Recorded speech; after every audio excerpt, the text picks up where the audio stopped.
Hello friends, देखिए आज हम लोग जो डिस्कशन कर रहे हैं कोलिजन पे, हम लोग लास्ट क्लास में डिस्कशन किया था कोलिजन पे, उसी को आगे बढ़ाते हैं। ठीक है, लास्ट क्लास में हम लोगों ने पढ़ा था इलास्टिक कोलिजन, इन इलास्टिक कोलिजन। हमने देखा था कैसे कोएफिशिएंट ऑफ रेस्टिट्यूशन जो हमने डिफाइन किया था ई, कैसे वो नेचर ऑफ कोलिजन बताता है आपको। ठीक है, कैसे E इक्वल टू 1 होगा when you have elastic collision, E is less than 1 for in elastic collision. तो ये सारा स्टफ हम लोग डिस्कस किया था हम लोगों ने। ठीक है, आज हम लोग उसमें आगे थोड़ा सा एडिशन करेंगे, that is we will be discussing head on and oblique collision. पिछला जो लेक्चर था उसमें हमने इलास्टिक और इन इलास्टिक जो क्लासिफिकेशन था उसको डिस्कस किया था हमने। आज एक और क्लासिफिकेशन देखेंगे कोलिजन का, that is head on and elastic collision. ठीक है, तो let me introduce myself. I am Vishal Devarshi and I am senior faculty at Trajectory Education. ठीक है, तो ये सारे लेक्चर्स मैं बना रहा हूँ आपके लिए, और ये सारे लेक्चर्स जो है ट्रेजेक्ट्री एजुकेशन जो यूट्यूब चैनल है उस पर भी अवेलेबल है, उसको भी आप जाके देख सकते हैं, वहाँ पे भी सारा लेक्चर अवेलेबल है।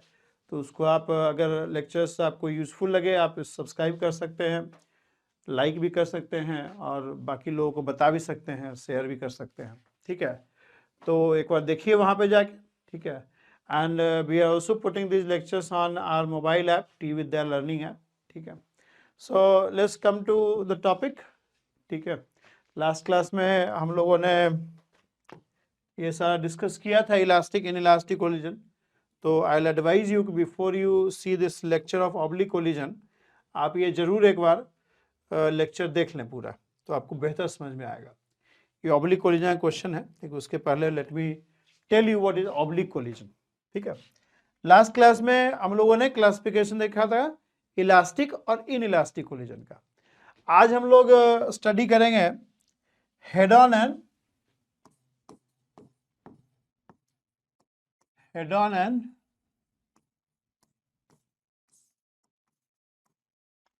Oblique collision. देखिए, हेड ऑन कोलिजन में जो लास्ट केस जो डिस्कस किया था हमने, वो हेड ऑन कोलिजन वाला ही केस था, जो ये वाला केस डिस्कस किया था ना, ये हेड ऑन कोलिजन का ही केस था। हेड ऑन कोलिजन में देखो क्या होता है, लेट मी देखो, हेड ऑन कोलिजन में जैसे ये मास m1 है, and it says body of mass m2, this is say v1, this is say v2। तो क्या होता है, v1 जब मोर देन v2 होता है तो एक समय के बाद ये एक दूसरे को हिट कर देगा, हिट करेगा तो एक दूसरे पे इंपल्सिव फोर्स लगाएगा, ये n इस पे लगाएगा, और m2 जो m1 जो है n इस पे लगाएगा, n इज इंपल्सिव फोर्स। और उसके बाद जो है सेपरेट आउट हो जाएगा, ये v1 डैश हो जाएगा और ये v2 डैश हो जाएगा। ठीक है, ये लास्ट क्लास में भी किया था हमने। This is the case before collision,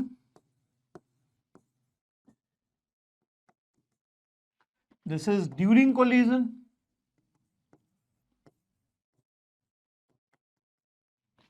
and this is after collision। तो यहां देखो, जो वेलोसिटी है दो बॉडीज का, it is lying along the line joining two bodies. जो वेलोसिटीज है v1 v2, ये जो दो बॉडी को जो ज्वाइन करता हुआ लाइन है, सेंटर को ज्वाइन करता हुआ जो लाइन है, उसके अलोंग है, उसके अलोंग है। ये लाइन ज्वाइनिंग टू बॉडीज का क्या सिग्निफिकेंस है? देखिए, जो इंपल्सिव फोर्स जो आएगा, impulsive force will be along the line join the centers। देखो, this is the line join the center, तो इसी के along impulsive force लगता है। अब उस केस में क्या होगा, जो ये n impulsive force m2 लगाया, वो क्या होगा, वो v1 के वेलोसिटी को कम करेगा, v1 के बिल्कुल ऑपोजिट है। और ये जो n है, जो m1 लगाया है, वो v2 के इन लाइन है। मतलब ये जो n है वो v1 को अपोज कर रहा है, बिल्कुल ऑपोजिट है। और ये जो n है वो v2 जो m2 का वेलोसिटी है उसके अलोंग है। उससे क्या हो रहा है, ये n इस v1 को घटा देगा और ये n जो लग रहा है, जो m1 लगा है, वो v2 को बढ़ा देगा। ठीक है, लेकिन जो लाइन ऑफ मोशन है वो नहीं बदलेगा। मतलब v1 इसी डायरेक्शन में स्लो हो जाएगा और v2 इस डायरेक्शन में फास्ट हो जाएगा। लेकिन शुरू से अंत तक अगर देखोगे तो जो लाइन ऑफ मोशन है वो नहीं बदला है, लाइन ऑफ मोशन नहीं बदला है। इसको हम लोग बोलते हैं head on collision. Head on collision में दो बॉडी टकराया और इस टाइप से मूव करता हुआ एक ही, the line of motion does not change in case of head on collision. बिल्कुल सेंटर टू सेंटर टकराता है। ठीक है, लाइन ज्वाइन टू बॉडीज है, उसी के अलोंग वेलोसिटी का डायरेक्शन है। ठीक है, उसी के डायरेक्शन में, इसी के अलोंग वेलोसिटी का डायरेक्शन है और ये पूरा मोशन जो है, लाइन ऑफ मोशन अनचेंज रह जाता है। इसको बोलते हैं हम लोग हेड ऑन कोलिजन। ठीक है, ये हेड ऑन कोलिजन आपको ज्यादा क्लियर होगा जब हम लोग ऑब्लिक कोलिजन देखेंगे, तो उसके कंट्रास्ट में ज्यादा इसका इंपॉर्टेंस समझ में आ जाएगा। ऑब्लिक कोलिजन देखो क्या होता है। ठीक है, कई बार अच्छा चीज का महत्व जो है बुरे चीज देखने से पता चलता है। हालांकि आई एम नॉट कॉलिंग ये बुरा चीज है ऑब्लिक कोलिजन। ठीक है, मतलब लेकिन कंट्रास्ट में देखते हैं तो ज्यादा हम लोग को क्लियर होता है। अब देखिए ऑब्लिक कोलिजन क्या होता है। हेड ऑन कोलिजन में जो था, वो जो वेलोसिटीज थे दोनों बॉडी के, वो लाइन ज्वाइनिंग द सेंटर्स के अलोंग थे, लाइन ज्वाइनिंग द सेंटर्स के अलोंग थे। यहां पे ऐसा नहीं है। यहां पे जो वेलोसिटीज होगा, जैसे मान लो कि ये आपका m1 है, ये v1 हो गया, और ये सपोज करो कि तुम्हारा m2 है, ये v2 हो गया। ठीक है, अब देखो v1 v2 जो है, it is not along line join the centres. v1 v2 जो है वो लाइन ज्वाइनिंग द सेंटर्स के अलोंग नहीं है। v1 v2 जो है वो लाइन ज्वाइनिंग द सेंटर्स के अलोंग नहीं है। अब देखो क्या होगा जब ये, अच्छा यहां भी v1 should be more than v2। अब क्या होगा जब ये टकराएगा तो कुछ इस टाइप का आएगा आपका। जब ये हिट करेगा m2 को, ये आपका m2 है और ये आपका m1 हो जाएगा। ठीक है, अब लाइन ज्वाइनिंग द सेंटर्स देखो क्या है, this is the line joining the centres. अब वेलोसिटीज क्या थे, वेलोसिटी v1 इस डायरेक्शन में था और v2 इस डायरेक्शन में था।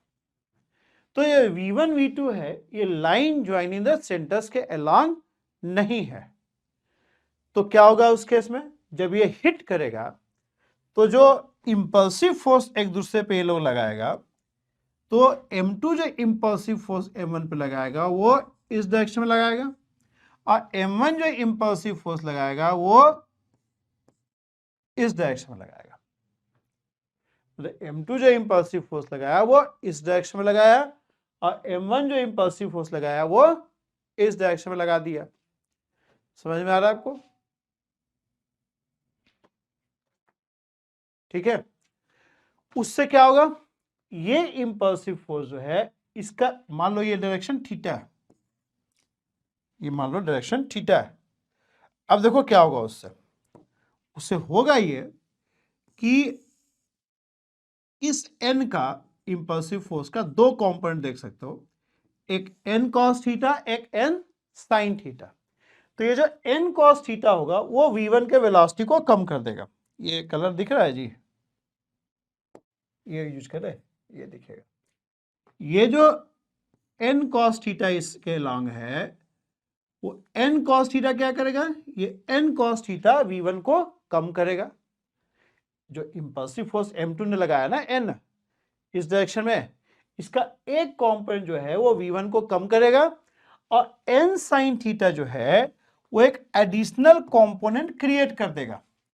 एन साइन थीटा जो है वो इसमें एक एडिशनल कंपोनेंट क्रिएट कर देगा इस डायरेक्शन में। ये V1 को कम किया और एन साइन थीटा एक एडिशनल कंपोनेंट M1 में क्रिएट कर देगा, जिसकी वजह से ये कुछ इस डायरेक्शन में मूव कर जाएगा। ठीक, यहां देखिए, यहां पे जो n cos थीटा है ये V2 को इंक्रीज कर देगा और एक n sin थीटा है जो एक इस डायरेक्शन में एक कंपोनेंट क्रिएट करेगा, और जो नेट वेलोसिटी m2 का होगा वो V2 जो इंक्रीज हो गया, V2 जो भी V2 इंक्रीज होके आया और एक जो एडिशनल कंपोनेंट क्रिएट किया उसका वेक्टर सम हो जाएगा, तो वो भी कुछ इस डायरेक्शन में मूव कर जाएगा V2 डैश। ठीक है, मतलब ये दोनों ऐसे आए, हिट किया एक दूसरे को, एक उधर चला गया और एक इधर चला गया। इसको हम लोग बोलते हैं ऑब्लिक कोलिजन। इसको हम लोग बोलते हैं ऑब्लिक कोलिजन, इसको कहा जाता है ऑब्लिक कोलिजन। यहाँ पे जो वेलोसिटीज है, ये जो वेलोसिटीज हैं, they are not along the line joining the centres, they are not along the line joining the centres. अगर ये दोनों एक डायरेक्शन में मूव कर रहा है तो कोलिजन के बाद वो 2D मोशन में कन्वर्ट कर जाएगा, एक इधर चला जाएगा, एक इधर चला जाएगा, मतलब मोशन जो है पूरा 2 डायमेंशनल हो जाएगा। मतलब यहाँ पे आपको 4 अननोन हो जाएगा, एक तो इसका मैग्नीट्यूड और 2 अननोन हो जाएंगे इनके डायरेक्शंस, इनके मैग्नीट्यूड्स हो गए और इनके डायरेक्शन, 4 कंपोनेंट, 4 अननोन हो जाएगा। या आप कह सकते हो कि V1 dash vector and V2 dash vector. तो V1 डैश वेक्टर के 2 कंपोनेंट हो जाएंगे, x component y component, V2 dash vector के 2 कंपोनेंट हो जाएंगे, x कंपोनेंट y कंपोनेंट।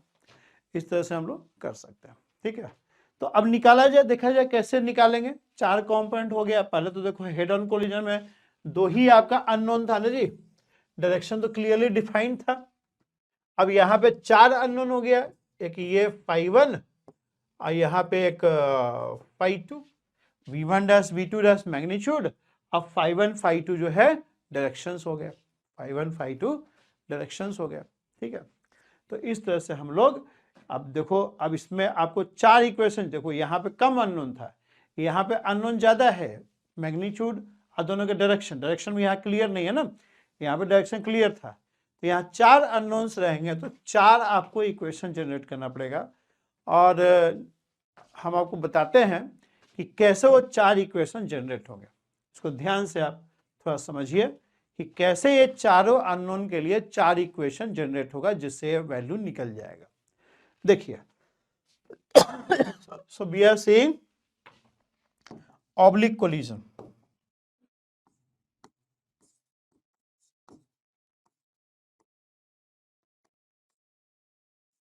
देखिए, एक बॉडी आपका M1 ऐसे आ गया,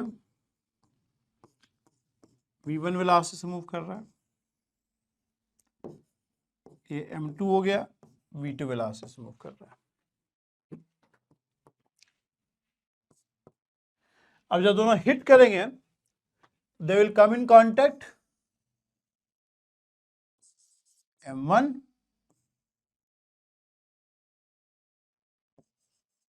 M2। ठीक, ठीक है। अब जब हिट किया तो पहले आपका इसका वेलोसिटी क्या था बिफोर कोलिजन, V1 और यहाँ V2, V1 एंड V2, और ये तुम्हारा था line joining the centres, this was the line joining the centres. ठीक, तो वेलोसिटी जो है वो लाइन ज्वाइन द सेंटर्स के अलोंग नहीं होते हैं ऑब्लिक कोलिजन में।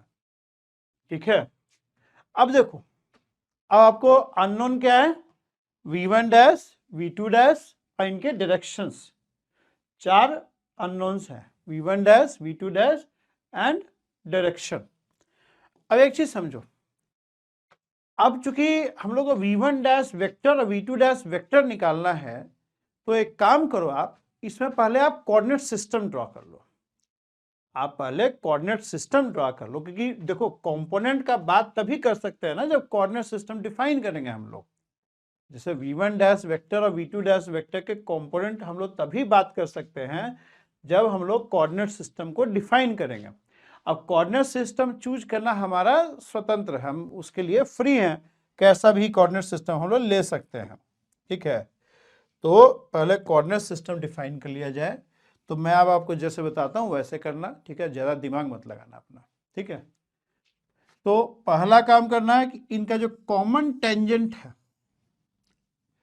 कॉमन टेंजेंट को ले लो तुम X axis, you take the common tangent as X axis. Common tangent को आप एक्स एक्सिस ले लीजिए। एक ही एक्सिस चूज करना है, फ्रीडम रहता है, बाकी दूसरा तो परपेंडिकुलर ही रहेगा। और जो लाइन ज्वाइन द सेंटर्स जो हो जाएगा, line join the centres radius हो गया ना जी एक तरह से, तो इसको जो है आप ले लोगे वाई एक्सिस। ठीक, वाई एक्सिस, एक ही जगह फ्रीडम होता है। एक्स एक्सिस चूज कर लिया हम लोग कॉमन टेंजेंट को, और वाई एक्सिस हमने ये ले लिया। अब इसका एडवांटेज देखना क्या होगा। अब जो तुम्हारा इंपल्सिव फोर्स लग रहा है वो y के लॉन्ग आ जाएगा। Common tangent impulsive force line join the centres के लॉन्ग है, लाइन ज्वाइनिंग द सेंटर्स मतलब रेडियस, रेडियस टेंजेंट के परपेंडिकुलर होता है, तो जो y एक्सिस है उसके अलोंग ये लाइन ज्वाइनिंग द सेंटर्स आ जाएगा। लाइन ज्वाइन द सेंटर्स हो जाएगा y एक्सिस के लॉन्ग आ जाएगा। ठीक, अब इंपल्सिव फोर्स कैसे लगा रहे हो आप, इंपल्सिव फोर्स इस पे लगा, इस डायरेक्शन में n, दूसरे कलर से करते हैं। इंपल्सिव फोर्स जो है, जो हमने लगाया इंपल्सिव फोर्स जो है, ये एक इधर लग गया n, और एक इंपल्सिव फोर्स m2 पे इधर लग गया। दिख रहा है जी फोटो में, दिख रहा है। ठीक, अब ये देखो, ये इंपल्सिव फोर्स पूरा का पूरा जो है y के लॉन्ग है, मतलब इसका x के लॉन्ग कोई कंपोनेंट नहीं है। इन इंपल्सिव फोर्सेस का जो m1 m2 पे लग रहे हैं, इनका x डायरेक्शन में कोई भी कंपोनेंट नहीं है। उससे फायदा क्या होगा कि हम लोग अगर m1 alone as a system ले, m1 alone as a system ले, तो उसका हम लोग लीनियर मोमेंटम x के लॉन्ग कंजर्व कर सकते हैं। m2 अलोन का भी x के लॉन्ग लीनियर मोमेंटम हम लोग कंजर्व कर सकते हैं, बिकॉज x के अलॉन्ग m1 पे भी कोई फोर्स नहीं लग रहा है और m2 पे भी कोई फोर्स नहीं लग रहा है। m1 m2 पे जो भी फोर्स लग रहा है वो इंपल्सिव फोर्स है और वो y के लॉन्ग लग रहा है। ठीक है, अब इसी कोऑर्डिनेट सिस्टम में हम लोग एक काम करो कि हम लोग let us assume let v1 dash and v2 dash are the velocities of m1 and m2 after collision. और सपोज को v1 डैश को हम लोग एक्सप्रेस कर दें v1 x i cap, v1 y dash j cap, और इसको लिख दिया जाए v2 dash v2 x i cap dash i cap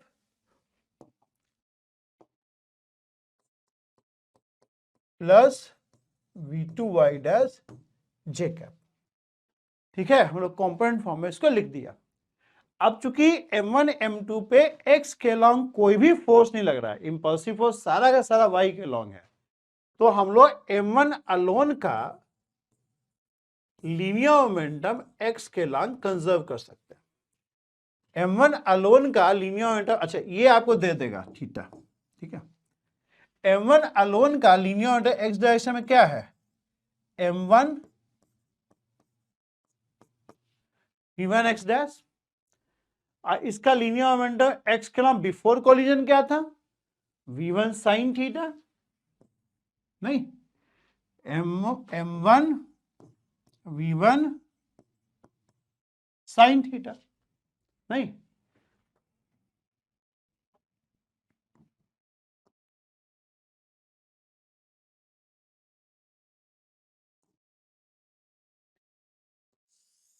ये x के लॉन्ग, सॉरी ये x हो गया ना, x के लॉन्ग मोमेंटम क्या आ जाएगा बिफोर को, v1 sine theta into m1, m1 v1 sine theta, ये लिख दिया। ठीक, तो m1 alone as a system का लीनियर मोमेंटम हम लोग x डायरेक्शन में कंजर्व कर सकते हैं। दूसरा, m2 alone as a system का भी लीनियर मोमेंटम हम लोग x डायरेक्शन में कंजर्व कर सकते हैं, क्योंकि m2 पे भी जो इंपल्सिव फोर्स लग रहा है वो y के लॉन्ग है। तो m2 अलोन का लीनियर मोमेंटम x डायरेक्शन में क्या हो जाएगा, m2 v2x डैश, m2 ये थीटा है तो ये भी थीटा रहेगा, v2 sin theta. So v1 x dash is v1 sin theta and v2 x dash is v2 sin theta. अब हम लोग m1 plus m2 as a system ले सकते हैं और इसका लीनियर मोमेंटम हम लोग y के लॉन्ग कंजर्व कर सकते हैं। क्यों? क्योंकि अगर m1 प्लस m2 को सिस्टम ले लेंगे तो ये इंपल्सिव फोर्स इंटरनल फोर्स हो जाएगा। ठीक है, इंपल्सिव फोर्स जो है वो इंटरनल फोर्स हो जाएगा और m1 plus m2 as system पे कोई एक्सटर्नल फोर्स नहीं लग रहा है, तो m1 plus m2 as system का हम लोग x डायरेक्शन में और y डायरेक्शन दोनों में ही हम लोग लीनियर मोमेंटम कंजर्व कर सकते हैं। तो x डायरेक्शन में अगर कंजर्वेशन का लिखोगे तो वो इक्वेशन कुछ अलग नहीं मिलेगा, इन दोनों का सम मिलेगा। तो इन दोनों का सम करके कोई तीसरा इक्वेशन तो नहीं बोल सकता ना उसको, दो इक्वेशन को जोड़ के हम लोग तीसरा इक्वेशन नहीं बोलते हैं उसको, वो इंडिपेंडेंट नहीं होता है, वो कोई अलग इंफॉर्मेशन नहीं देगा। तो y के लॉन्ग अगर लिखेंगे तो एक अलग इक्वेशन मिलेगा आपको। Linear momentum of m1 plus m2 as system का लीनियर मोमेंटम हम लोग y डायरेक्शन में भी कंजर्व कर सकते हैं। x डायरेक्शन में जो कंजर्व करेंगे वो आपको कोई इंडिपेंडेंट इक्वेशन नहीं देगा, वो जो इक्वेशन निकल के आएगा वो इन दोनों का सम ही निकल के आएगा, जो कोई अलग से इंफॉर्मेशन आपको नहीं देगा। ठीक, तो अगर इसका मोमेंटम y के अलोंग कंजर्व कर दें तो y के अलोंग लीनियर मोमेंटम क्या हो जाएगा जी, बिफोर कोलिजन और आफ्टर कोलिजन। आफ्टर कोलिजन तो हो जाएगा m1 v1 y dash, m2 v2 y dash, और y के अलोंग बिफोर कोलिजन क्या है, m1 v1 cos theta plus m2 v2 cos theta. तो ये हो गया तीन इक्वेशन तुमको, इक्वेशन 1, इक्वेशन 2 और इक्वेशन 3। चौथा आपको ई दिया रहेगा, कोएफिशिएंट ऑफ रेस्टिट्यूशन दिया रहेगा, आपको कोएफिशिएंट ऑफ रेस्टिट्यूशन दिया रहेगा। ठीक है, तो कोएफिशिएंट ऑफ रेस्टिट्यूशन से आपको एक इक्वेशन मिल जाएगा, पर उसमें एक कैच है। कैच मतलब उसमें एक ट्रिक है, उसमें एक मतलब चीज़ है जो डिस्कस करने का चीज़ है। मिटा दिए यार, देखो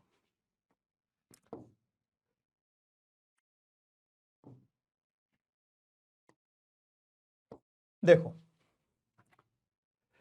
कोएफिशिएंट ऑफ रेस्टिट्यूशन क्या देखते हैं हम लोग, coefficient of restitution was velocity of separation upon velocity of approach. अब एक चीज समझो आप, ये जो कोएफिशिएंट ऑफ रेस्टिट्यूशन हमने जो डिराइव किया था एक्सप्रेशन, जो एक कोएफिशिएंट ऑफ रेस्टिट्यूशन का एक्सप्रेशन डिराइव किया था, देखो यहां पे डिराइव किया था, यहां किया था, ये डेरिवेशन हमने बेसिकली हेड ऑन कोलिजन लेके किया। ये डेरिवेशन हमने हेड ऑन कोलिजन लेके किया था, और हेड ऑन कोलिजन में ये v2 dash v1 dash v1 v2 जो था ये क्या था, this was they were all velocities along the line joining the centres.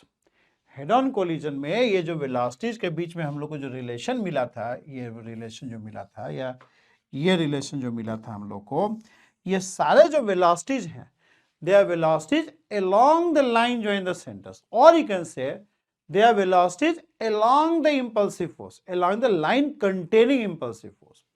ये जो कोएफिशिएंट ऑफ रेस्टिट्यूशन का जो डेरिवेशन था वो हम लोगों ने डेरिवेशन हेड ऑन कोलिजन लेके किया था, और हेड ऑन कोलिजन में ये जो वेलोसिटीज हैं, जो velocity v1 dash v2 dash v1 v2 जो होते थे, they are the velocity along the impulsive, along the line containing impulsive force। ये जो रिलेशन, ये जो वेलोसिटीज थे, ये वेलोसिटीज जो लाइन कंटेनिंग इंपल्सिव फोर्स था उसके अलोंग ये वेलोसिटी हुआ करते थे। तो अगर यहाँ पे आप इसको लगाएंगे, अगर इस चीज को यहाँ पे लगाएंगे तो यहाँ पे लगाते समय आपको थोड़ा केयरफुल रहना पड़ेगा। ये अभी भी जो वेलोसिटीज होंगे they were the velocities along the line containing impulsive force. हम बार बार देखो दो चीज बोल रहे हैं, एक बोल रहे हैं along line join the centers, एक बोल रहे हैं along line containing impulsive, दोनों सेम चीज है। कई बार क्या है ना कि आपको ये सर्कुलर टाइप का नहीं देगा, आपको हो सकता है क्या है कि एक प्लेन है और एक बॉल है और ये टकरा गया, तो आप लाइन जो है द सेंटर्स नहीं भी निकाल पाएंगे ना, क्योंकि ये जो जमीन है इसका तो सेंटर नहीं है, ये बॉल है तो इसका सेंटर बोल सकते हैं। तो फिर इस केस में along line containing impulsive force वाला चीज आपको इन्वोक करना पड़ेगा, तो इंपल्सिव फोर्स का डायरेक्शन हम लोग निकाल सकते हैं। तो कहने का मतलब ये है कि ये velocities they are along the line containing impulsive force, or you can say they are there along the line joining the centers। तो अभी भी जो ये रिलेशन होल्ड करेगा वो यहाँ पे अगर आप अप्लाई करेंगे तो ये रिलेशन उन वेलोसिटी कंपोनेंट के लिए ट्रू होगा जो velocity component along the line containing impulsive forces है। यानी यहाँ पे जब इसको अप्लाई करोगे तो जो V2 डैश होगा, this will be the component of velocity of m2 after collision, एक second,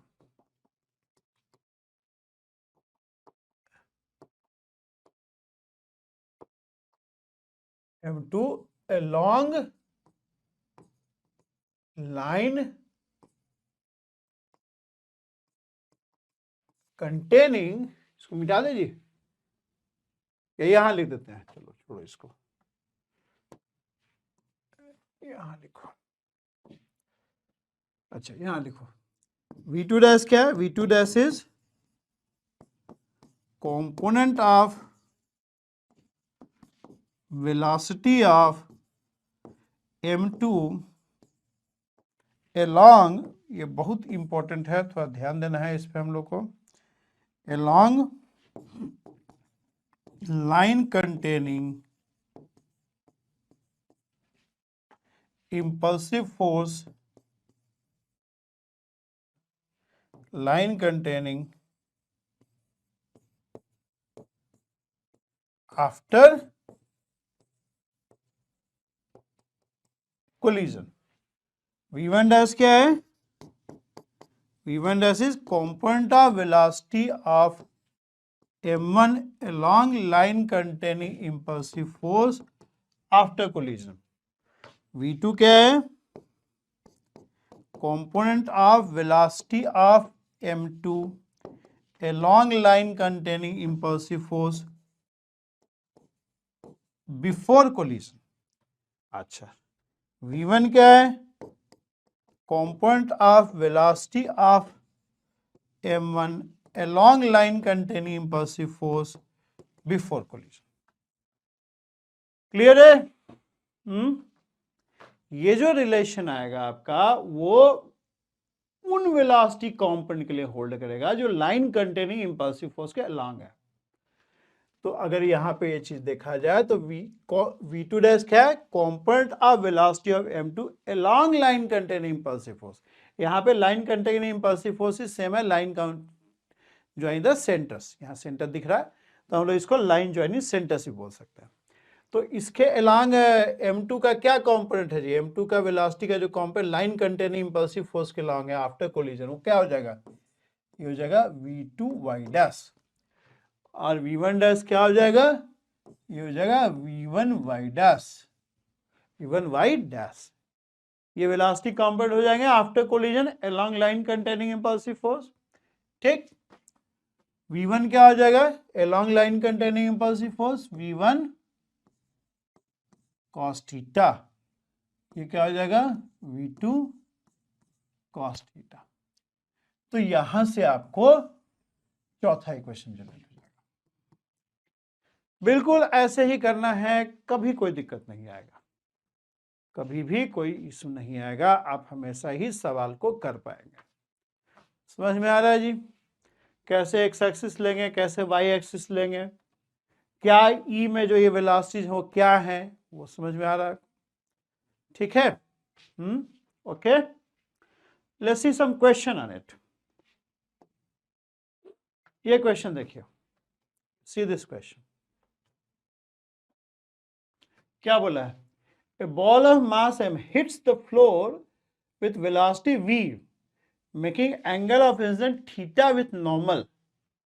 The coefficient of restitution is e.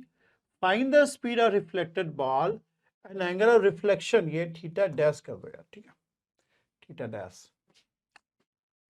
Simple question है, ऑब्लिक कोलिजन के ऊपर सिंपलेस्ट क्वेश्चन है, आप कह सकते हो। जब बॉल हिट करेगा यहां पे तो उससे नॉर्मल रिएक्शन किधर होगा, नॉर्मल रिएक्शन नहीं, इंपल्सिव फोर्स किधर होगा, एन। देखो इंपल्सिव फोर्स और नॉर्मल रिएक्शन में फर्क होता है। आप कोई मान लो 6 फीट का दीवार से जंप करते हो, 6 फीट का दीवार से जंप करते हो, जैसे ही आपका पैर जमीन पे पड़ता है तो आपको एक झटके से बहुत तेज चोट लगता है। वो चोट जो है, वो जो फोर्स जिससे आपको चोट महसूस होता है, वो फोर्स फ्रैक्शन ऑफ सेकंड के लिए लगता है।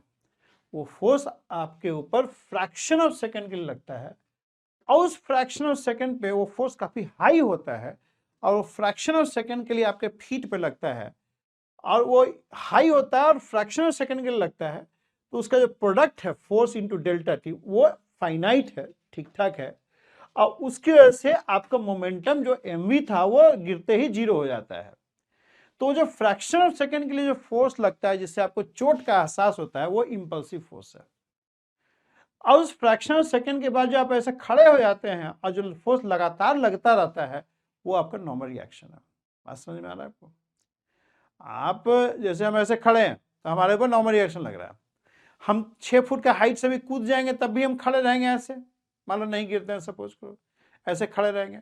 तो जब फ्रैक्शन ऑफ सेकंड के लिए फोर्स लगा, कूदते ही जब हमारा पैर जमीन पे आया, तो फ्रैक्शन ऑफ सेकंड के लिए बहुत लार्ज फोर्स लगता है जिससे हम बहुत चोट का अनुभव करते हैं। वो इंपल्सिव फोर्स है जो हमारा मोमेंटम को एकदम से चेंज कर देता है, एमवी को 0 कर देता है। और जो फोर्स उसके बाद लगातार कंटिन्यू लगता आ रहा है, जो mg के बराबर है, वो हमारा नॉर्मल रिएक्शन इंपल्सिव फोर्स नहीं है, उसे चोट नहीं, उसे चोट का एहसास नहीं हो रहा, लोग खड़े हैं सिंपली, ठीक है। और वो कोई छोटे समय के लिए, तो वो हमेशा लग रहा है हमारे ऊपर। तो यही डिफरेंस है नॉर्मल रिएक्शन और इंपल्सिव फोर्स में। तो जैसे ये हिट करेगा, इस पे एक इंपल्सिव फोर्स लगेगा, इंपल्सिव फोर्स का डायरेक्शन किधर होगा, अच्छा ये यहां थोड़ा सा कॉमन है इंपल्सिव फोर्स और नॉर्मल रिएक्शन। इंपल्सिव फोर्स भी जो है, जिस डायरेक्शन में मोशन कंस्टेंट है उसके ऑपोजिट डायरेक्शन में लगेगा। तो बॉल के ऊपर इंपल्सिव फोर्स किधर लग रहा है, ये मान लो अगर एक्स वाई है तो वाई के लॉन्ग लगेगा। क्योंकि वाई के लॉन्ग इंपल्सिव फोर्स लगेगा, तो बॉल का जो लीनियर मोमेंटम है वो हमेशा ही एक्स के लॉन्ग कंजर्व रहेगा। क्योंकि बॉल पे जो इंपल्सिव फोर्स लगा है वो वाई के लॉन्ग लगा है, तो बॉल का लीनियर मोमेंटम एक्स के लॉन्ग कंजर्व हो जाएगा। तो एक्स के लॉन्ग लीनियर मोमेंटम क्या है, mv dash sine theta dash, और बिफोर कोलिजन mv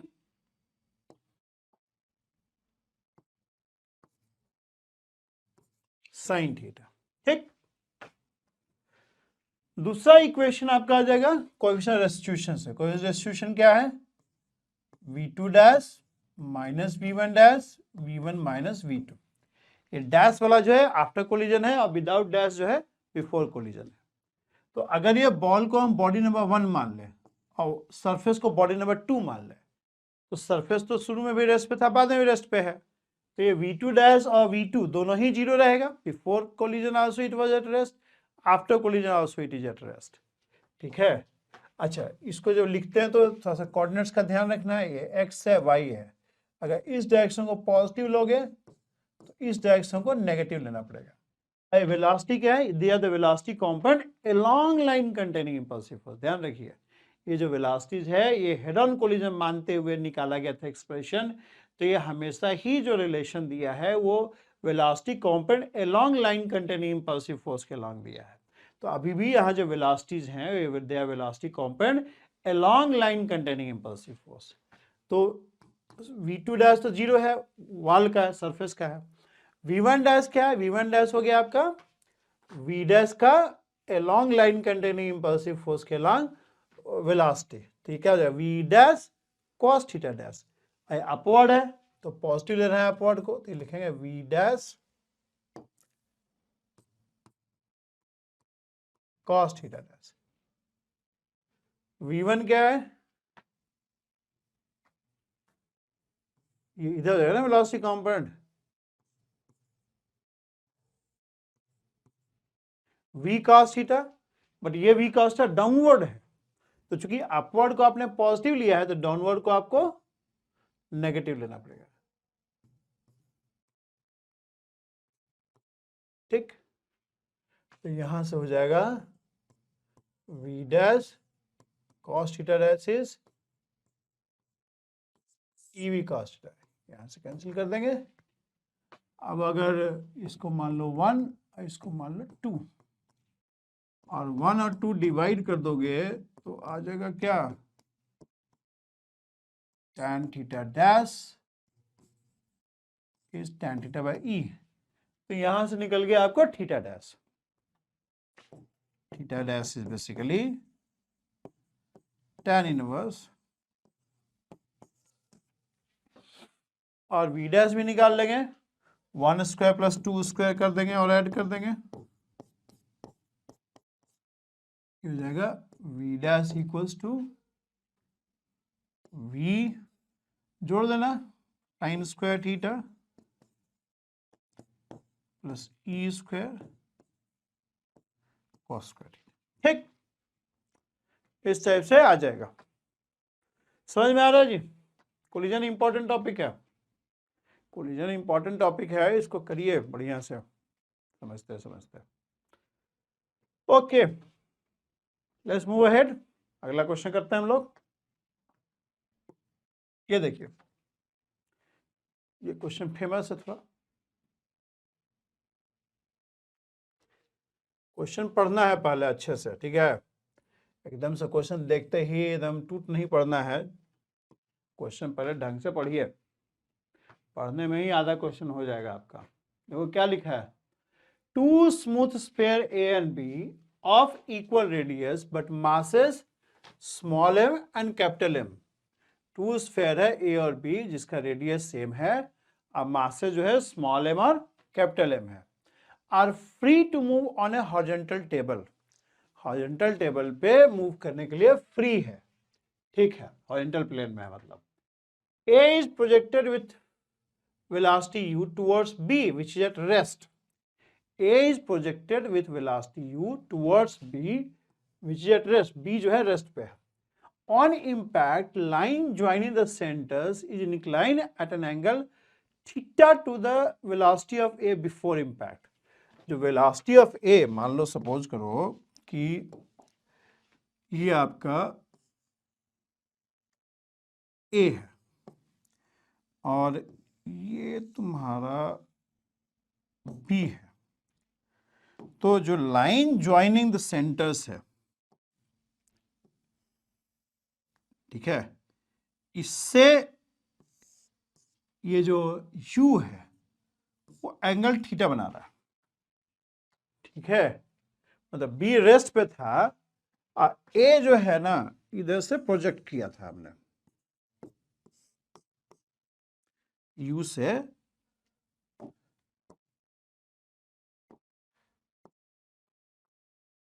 और जब हिट किया तो जो लाइन ज्वाइन द सेंटर्स है वो U से थीटा एंगल बना रहा है।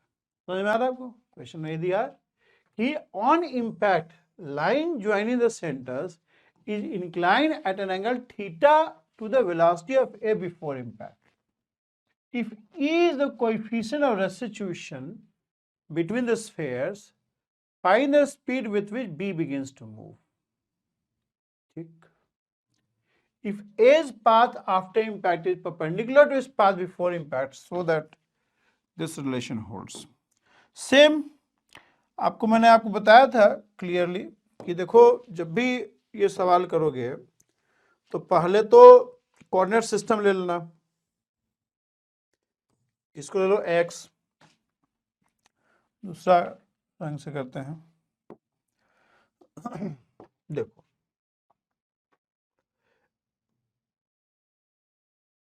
इसको ले लो x, ठीक, कॉमन टेंजेंट को x एक्सिस ले लो, तो लाइन ज्वाइनिंग द सेंटर्स जो हो जाएगा वो हो जाएगा y एक्सिस, और सारा इंपल्सिव फोर्स y के लॉन्ग लगेगा, सारा इंपल्सिव फोर्स y के लॉन्ग लगेगा, ठीक। अब मान लो कि लेट वेलोसिटीज ऑफ, मान लो ए है और बी हो गया ना, A and B after impact B v1 dash and v2 dash, and suppose कि v1 डैश जो है वो v1 x i डैश और v1 y dash j cap, v2 dash मान लो v2 x और v2 y ऐसे मान लो, ठीक है। अब इसमें हम लोग क्या है, सारा इंपल्सिव फोर्स y के अलॉन्ग है, x के अलॉन्ग ना तो कोई फोर्स a पे लग रहा है और ना कोई फोर्स b पे लग रहा है, तो हम लोग a alone as a system का लीनियर मोमेंटम कंजर्व कर सकते हैं x के अलॉन्ग, a अलोन का लीनियर मोमेंटम x के अलॉन्ग कंजर्व कर सकते हैं। तो a अलोन का लीनियर मोमेंटम x के अलॉन्ग क्या है, ये स्मॉल m है और एक कैपिटल M है, तो स्मॉल m का लीनियर मोमेंटम x के अलॉन्ग आफ्टर कोलिजन क्या हो जाएगा, v1 x dash and this would be equal to mu sin theta, x के अलॉन्ग बिफोर कोलिजन क्या हो जाएगा, mu sin थीटा।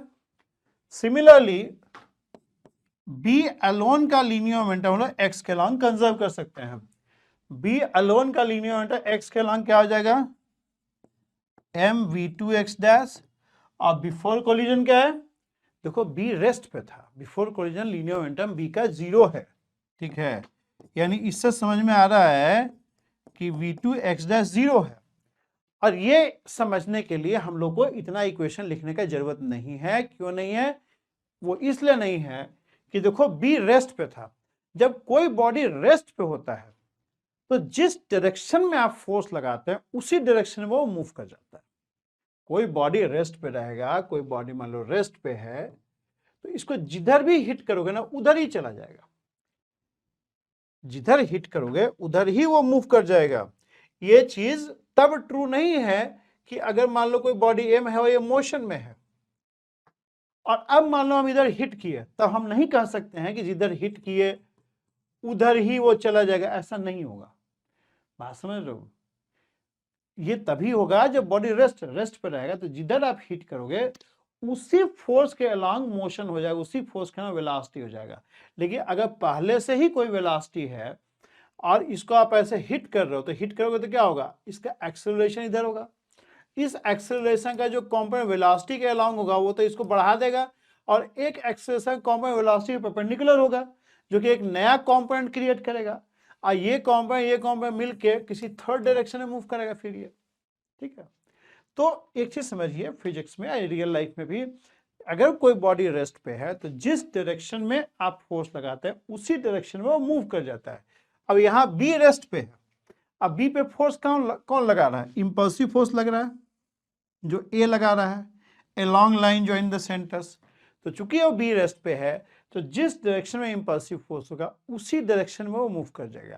तो बी जो है, बी का पूरा मोशन वाई के लॉन्ग, उसका कोई भी कंपोनेंट एक्स के लॉन्ग नहीं होगा। तो वो आप पहले भी चाहें तो कंक्लूड कर सकते हैं विदाउट राइटिंग इक्वेशन, क्योंकि वो बॉडी रेस्ट पे है तो जिस डायरेक्शन में फोर्स लगेगा उसी डायरेक्शन में उसका मोशन होगा, इसलिए m2b का y डायरेक्शन में कोई भी x डायरेक्शन में कोई भी मोशन नहीं होगा। वही चीज यहां पे आ भी रहा है, ठीक है। अब अगर हम लोग a प्लस बी को सिस्टम ले लें तो इस पूरे सिस्टम का लीनियर मोमेंटम हम लोग y के डायरेक्शन में कंजर्व कर सकते हैं। तो y के डायरेक्शन में लीनियर मोमेंटम क्या हो जाएगा, mv1 y dash mv2 y dash equals to mu cos थीटा। लीनियर मोमेंटम y डायरेक्शन में क्या था before collision, mu cos theta, ये आ गया। ठीक, अब एक इक्वेशन आपका ई से आ जाएगा। अब मैं आपको बार बार बता रहा हूं कि ये जो वेलोसिटीज है, they are velocity component along line containing impulsive force. Y axis के अलोंग ये वेलोसिटी कंपोनेंट है। ये क्या हो जाएगा जी, देखो v2 डैश क्या है, v2 Y dash, v1 Y dash, और v1 क्या है, u cos थीटा, और v2 0 है। ठीक है।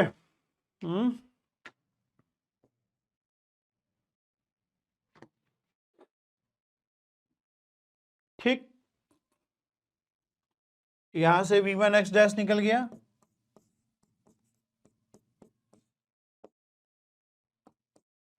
This v2 x dash is 0। v2 y dash निकाला ना, velocity with b begins to move. Equation क्या आ रहा है तुम्हारा, m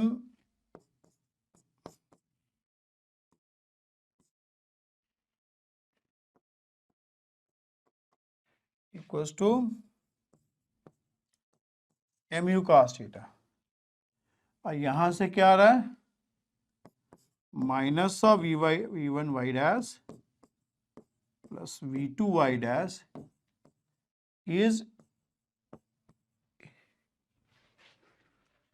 ठीक है, u cos थीटा। ठीक, अब इसको सॉल्व कर लोगे। मान लो सेकेंड इक्वेशन में हम m गुना कर दिए और घटा दिए दोनों इक्वेशन को, तो क्या आ जाएगा, m plus m v1 y dash is m minus em u cos theta. तो यहां से आ जाएगा आपका v1 y dash is m minus em u cos theta upon m plus m। अच्छा, अब इसे मान लो m के बजाय स्मॉल m गुना कर दिया और जोड़ देंगे इक्वेशन इन दोनों को, तो क्या आ जाएगा, ये पहला टर्म कैंसिल हो जाएगा, ये हो जाएगा m plus m v2 y dash, और स्मॉल m गुना किए हैं तो 1 प्लस e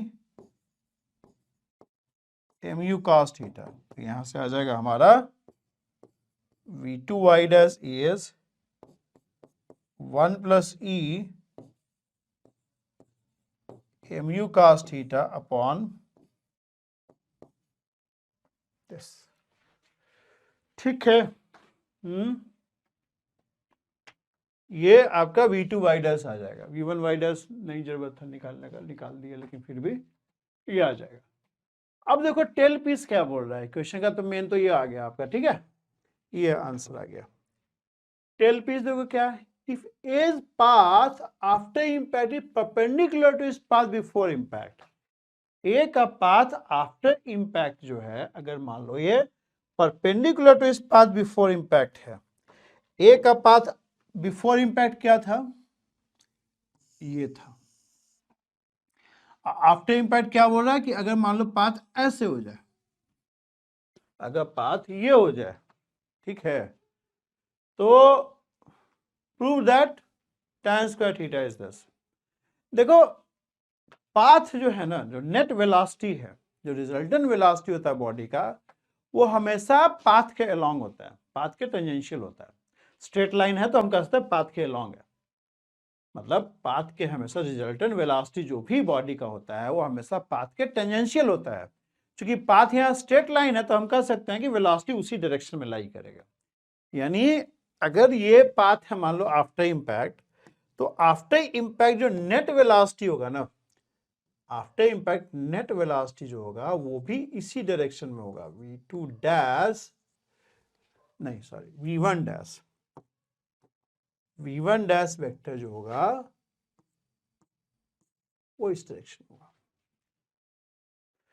ठीक है, अब ये क्यों हम बोल रहे हैं उसका रीजन ये है, देखिए इसको एक चीज समझो, अगर मान लो एक कोऑर्डिनेट सिस्टम है, उस पे आएंगे हम लोग, और ये मान लो वेलोसिटी है, ये वेलोसिटी है, ठीक है। तो ये मान लो थीटा है, ठीक है, ये मान लो थीटा है। तो एक चीज समझो, this theta is positive if it is oriented from positive x-axis। मतलब ये एक फैक्ट है जो कि हम बता रहे हैं आपको, और इसका यूज करेंगे, to positive y-axis, and this theta is negative if it is oriented from positive x-axis to negative y-axis। इसको थीटा का बजाय अगर फाई ले लें तब कोई दिक्कत? थीटा क्वेश्चन में दिया हुआ तो उसको यूज करेंगे थोड़ा, ठीक है। तो इसको हम फाई ले लेते हैं, तब भी कोई इशू तो नहीं है जी।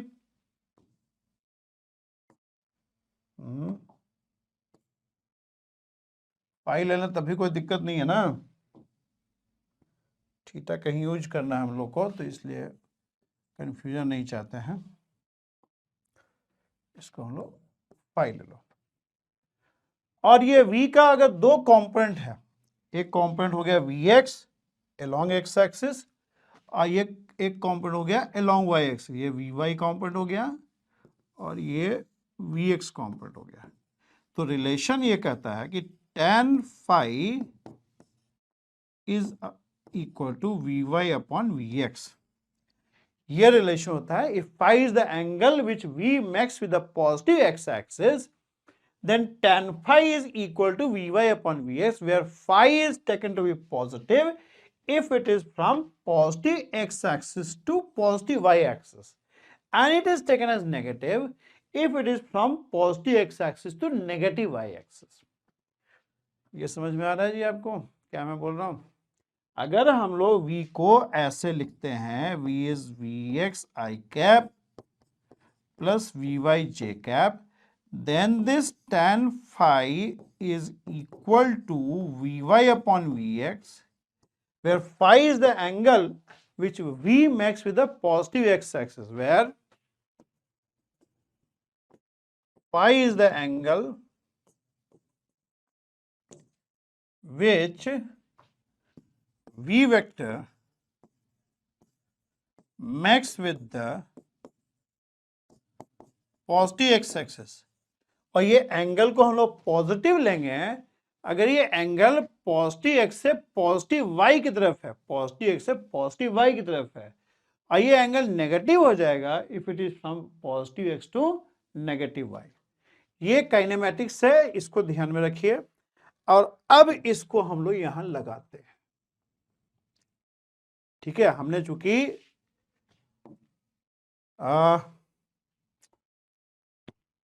ठीक है, हमने चूंकि फर्स्ट का v1y भी निकाल रखे हैं, जो पहला बॉडी है ना उसका v1y निकाल रखे हैं, और हमने v1x डैश भी निकाल रखा है। इसको हम लोग यूज कर लेते हैं। यहाँ पे ना जो लिखा है ना हमने, यहाँ पे tan phi इक्वल टू, कहाँ लिखा है जी, यहाँ लिखा है tan phi equals to,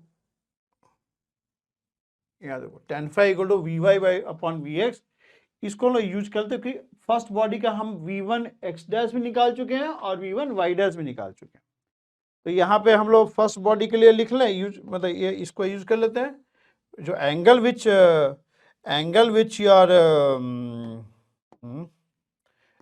which first body makes with the positive x axis is से पाई। अगर पहले बॉडी के लिए अगर यूज कर लें हम लोग, तो ये क्या हो जाएगा, v1 y dash upon v1 x dash. अब मुझे बताओ फाई क्या होगा फर्स्ट बॉडी का, फर्स्ट बॉडी के लिए फाई क्या होगा। ये आपका पॉजिटिव एक्स एक्सिस है, ये आपका पॉजिटिव एक्स एक्सिस है,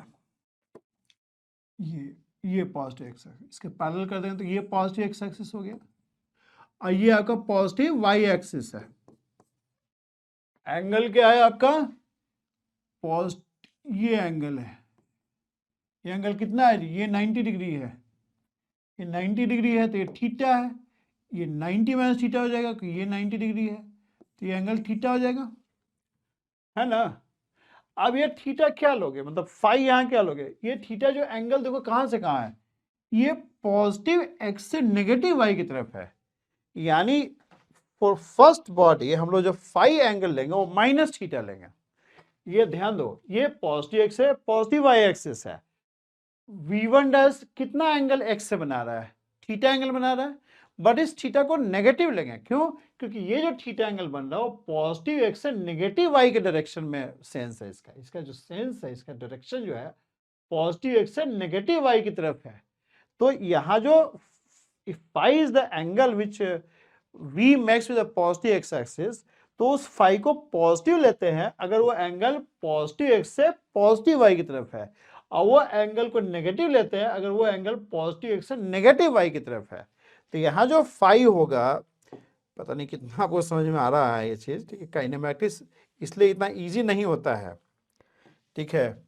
यहाँ पे जो फाई एंगल होगा वो माइनस थीटा हो जाएगा, क्योंकि ये जो थीटा एंगल है ना वो पॉजिटिव एक्स से नेगेटिव वाई की तरफ, देखो कोऑर्डिनेट एक्सिस भी नहीं हम बोल रहे हैं, क्योंकि कोऑर्डिनेट एक्सिस ना देखो यहाँ पे तो क्लियर समझ में आता है, लेकिन वहां पे कोऑर्डिनेट एक एक्स है एक ऐसे वाई है, तो वैसा नहीं बोल सकते कि एंटी क्लॉकवाइज या क्लॉकवाइज ऐसे नहीं बोल सकते हो, ठीक है, मतलब उसमें कंफ्यूजन हो जाएगा। ये बहुत क्लियर हमने लिखा है यहाँ पे, ठीक है।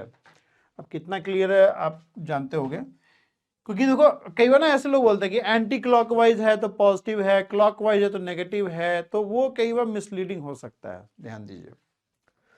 क्योंकि कई बार लोग ना मतलब पॉजिटिव एक्स ऐसे लेके मतलब डिपेंड करता है ना यार, कोई आदमी सवाल करेगा तो सवाल करने में तो देखो कोई आदमी चाहे तो पॉजिटिव एक्स ये ले लेगा और पॉजिटिव वाई ये ले लेगा आपको, ठीक है। अब ये अगर एंगल बनाओगे और ये ऐसे, तो ये थीटा पॉजिटिव हो जाएगा क्योंकि ये एंगल पॉजिटिव से पॉजिटिव वाई की तरफ है, ठीक है। तो यहाँ पे बोल देना कि एंटी क्लॉकवाइज होगा तो नेगेटिव, यहाँ पे तो बोल सकते हो कि क्लॉकवाइज होगा तो एंटी क्लॉकवाइज होगा तो पॉजिटिव लेना और क्लॉकवाइज होगा तो नेगेटिव ले लेना, ठीक है।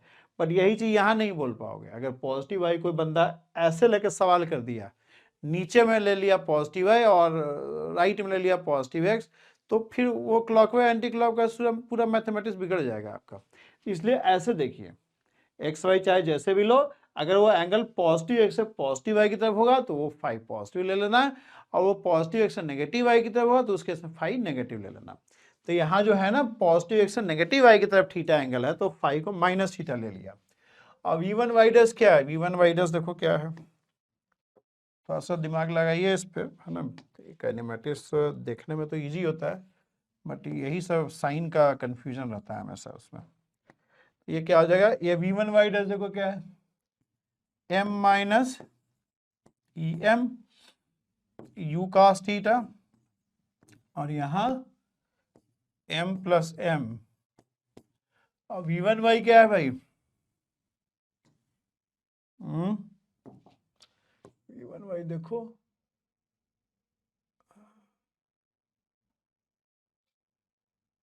सॉरी v1 x क्या है, v1 x u sine theta, v1 x u sign theta,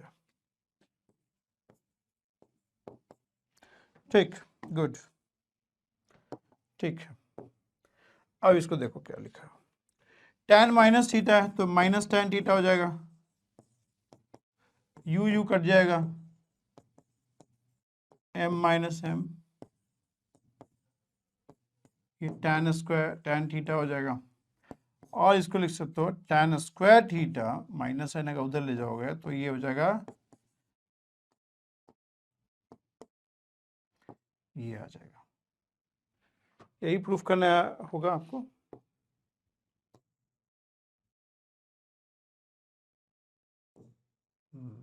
ठीक है, यही प्रूफ करना था, है ना, यही प्रूफ करना था ना,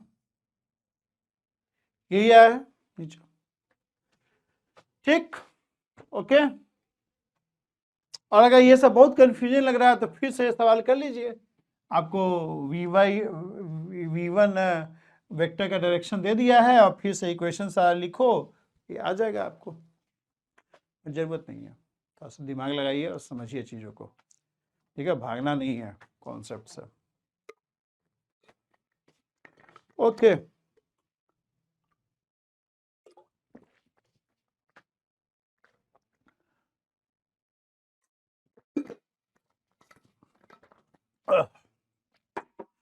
ठीक है, आगे चलें। ये क्वेश्चन देखो, एससी वर्मा का क्वेश्चन है, इजी है।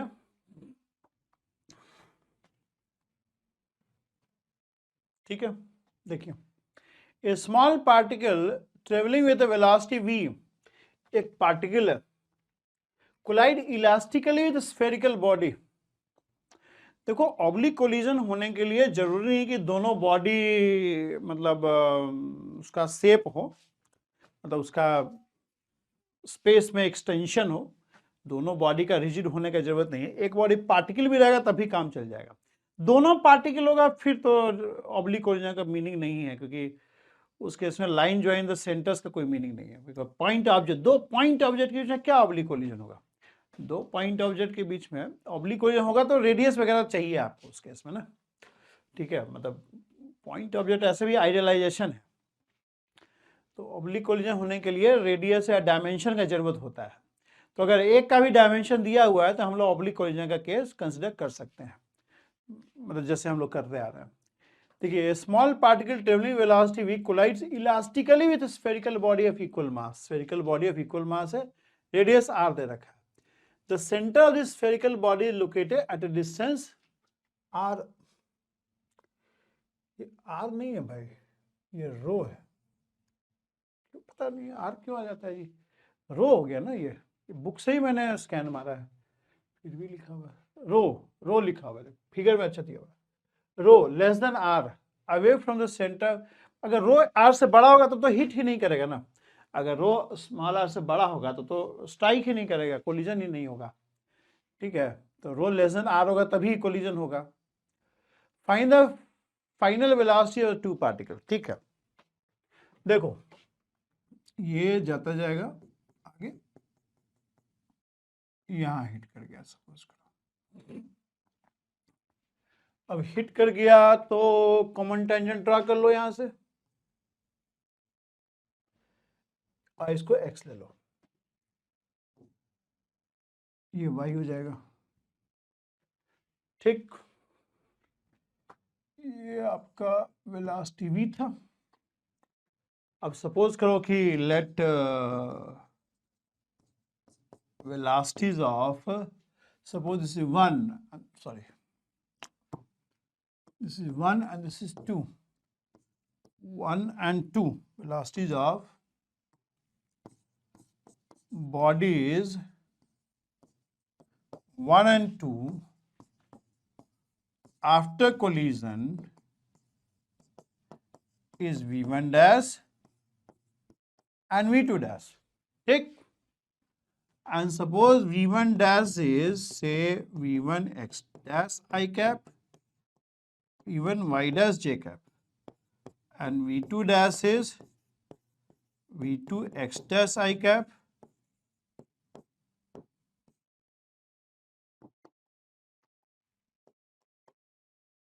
ये बॉडी रेस्ट पे था, ये बॉडी रेस्ट पे था, तो हम आपको बताए थे रेस्ट पे रहेगा तो जिस डायरेक्शन में फोर्स लगेगा उसी डायरेक्शन में इसका मोशन हो जाएगा, तो इम्पल्सिव फोर्स जो स्फेरिकल बॉडी इस पे लगाएगा वो इधर लगाएगा, और स्फेरिकल बॉडी पे जो इम्पल्सिव फोर्स लगेगा वो इस डायरेक्शन में लगेगा, क्योंकि सेकेंड बॉडी रेस्ट पे है तो जिधर इम्पल्सिव फोर्स लगेगा उधर ही वो मूव करने लगेगा, ठीक है, यानी आपका जो v2 y डैश है, v2 x डैश, ये आपका 0 रहेगा, ठीक है, और आप चाहें तो निकाल भी सकते हैं, मान लो जैसे इम्पल्सिव फोर्स चूंकि सारा का सारा y के लॉन्ग है तो हम one alone as a system का मोमेंटम कंजर्व कर सकते हैं एक्स डायरेक्शन में. We can conserve the system of मतलब system containing one alone as a system और two alone as a system का momentum, linear momentum x direction में conserve हो सकता है, क्योंकि एक्स डायरेक्शन में वन पे और टू पे दोनों पे ही कोई फोर्स नहीं लग रहा है एक्स डायरेक्शन में. तो वन अलोन का लीनियर मोमेंटम एक्स डायरेक्शन में कंजर्व किया जा सकता है. तो वन अलोन का लीनियर मोमेंटम आफ्टर कोलिजन क्या हो जाएगा? दोनों बॉडी सेम मास का है ना जी. M v one x dash is equal to, ये सपोज करो एंगल लेट से ये थीटा है, क्या हो जाएगा? M v sine theta. अच्छा, टू अलोन सिस्टम का लीनियर मोमेंटम भी एक्स डायरेक्शन कंजर्व हो सकता है. टू अलोन सिस्टम का लीनियर मोमेंटम एक्स डायरेक्शन में क्या हो जाएगा? वी टू एक्स डैश, और linear x direction before collision two का जीरो है. तो यहां से आ गया कि वी टू एक्स डैश से जीरो, जो कि हम लोग एक्सपेक्ट कर रहे थे कि जीरो होगा, क्योंकि जब बॉडी रेस्ट पे होता है तो जिस डायरेक्शन में हिट करा जाएगा उस डायरेक्शन में ही वो मूव कर जाएगा. हम लोग एक्सपेक्ट कर रहे थे कि v two x dash zero हो जाएगा. अब वी वन एक्स डैश क्या बन गया जी? ये बन गया वी साइन थीटा. अच्छा, वाई डायरेक्शन में हम लोग 1+2 बोथ का मोशन लीनियर मोमेंटम कंजर्व कर सकते हैं, क्योंकि वाई डायरेक्शन में अगर 1+1 और 2 दोनों बॉडी को सिस्टम ले लेंगे, मतलब दोनों को साथ में लेकर सिस्टम ले लेंगे, तो इंपल्सिव फोर्स इंटरनल फोर्स बन जाएगा. तो उस केस में linear momentum 1+2 as a system after collision is m v one y dash m v two y dash, दोनों का सेम मास है ना, equals to m v cos theta. ठीक, और E का ले लो. E क्या होता है? V two dash minus v one dash v one minus v two. V two dash क्या हो जाएगा? V two y dash v one y dash. और वी वन क्या है? A long line containing impulsive force देखना है आपको, हमेशा ध्यान दीजिए. Equals to E, and E is what? आपको इलास्टिक कोलिजन दे रखा है, तो E आपका 1 हो जाएगा. तो यहां से इक्वेशन क्या बन गया? ये इक्वेशन देखो क्या बना, पहले ये देख लो. V one y dash v two y dash is basically v cos theta. Easy सवाल है. देखो हम ज्यादा, देखो सब पिछला क्वेश्चन हम डिस्कस कर चुके हैं, बार बार वही चीज नहीं दोहरा रहे हैं, खाली इक्वेशन लिखते जा रहे हैं. ठीक है, कोई दिक्कत हो पिछला सवाल देखिए, सब क्लियर समझ में आ जाएगा. इसलिए शुरू में ही ज्यादा डिस्कशन का जरूरत पड़ता है, बाद में तो फिर इजी हो जाता है सब कुछ. यहां से देखो इक्वेशन क्या बनेगा? माइनस, समझ रहे हैं जी?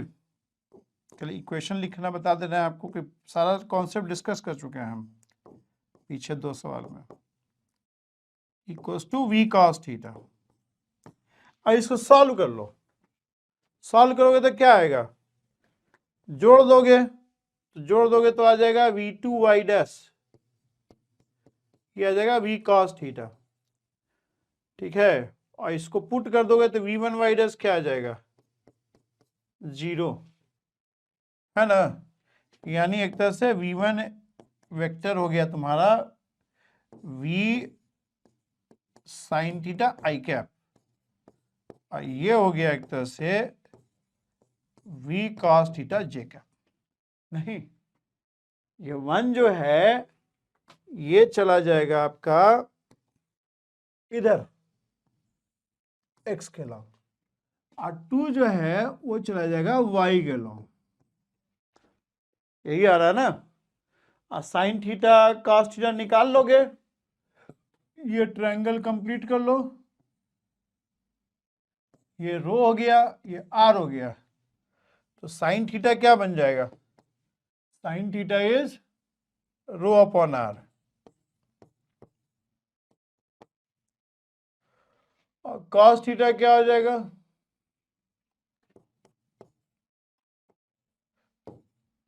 r square this. ठीक, समझ में आ रहा है आपको? क्लियर है?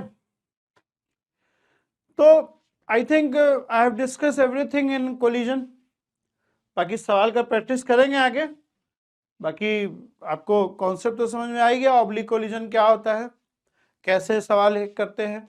एक्स के लॉन्ग हम लोग कॉमन टेंजेंट के लॉन्ग एक्स एक्सिस ले लेते हैं, y axis of course line containing impulsive force हो जाएगा, क्योंकि वाई के लॉन्ग सारा line containing impulsive force Y axis, तो सारा इंपल्सिव फोर्स वाई के लॉन्ग लगेगा। एक्स के लॉन्ग ना तो पहला बॉडी पे कुछ फोर्स लगेगा ना दूसरे बॉडी पे लगेगा, तो पहला और दूसरा दोनों बॉडी का एक्स के लॉन्ग लीनियर मोमेंटम कंजर्व हो जाएगा, उससे दो इक्वेशन आ जाएगा। वाई के लॉन्ग दोनों बॉडी को एज ए सिस्टम ले लेंगे तो वाई के लॉन्ग लीनियर मोमेंटम कंजर्व हो जाएगा, और एक चौथा इक्वेशन आपको कोएफिशिएंट और रेस्टिट्यूशन से आ जाएगा। ठीक है, यहीं रुक जाते हैं। ठीक, आगे प्रैक्टिस और करेंगे। Thank you very much. अच्छा, चैनल सब्सक्राइब करिए अगर अच्छा लग रहा है वीडियो तो। ठीक है, आगे भी हम लोग लगातार वीडियो डाल ही रहे हैं, सारा टॉपिक का करेंगे। अभी तो फिजिक्स का बहुत सारा टॉपिक बनेगा, मतलब जितना हम पढ़ाए हैं अगर उतना बनाएंगे तो 2-3 साल तो खाली वीडियो ही बनाते रहेंगे। ठीक है, तो इसलिए सब्सक्राइब करिए और लोगों को बताइए भी। ठीक है, ताकि और भी लोग बेनिफिटेड हों। अब तो देखिए हम लोग को जितना पैसा कमाना था कमा ही लिए, अब तो देखो सोसाइटी को पे बैक कर रहे हैं, या paying back to society. 40 years plus हो गया। ठीक है, now my target is pay back, ताकि हम जितना ज़्यादा से ज़्यादा हमारे नॉलेज से लोग बेनिफिटेड हों। ठीक है, तो okay, thank you very much.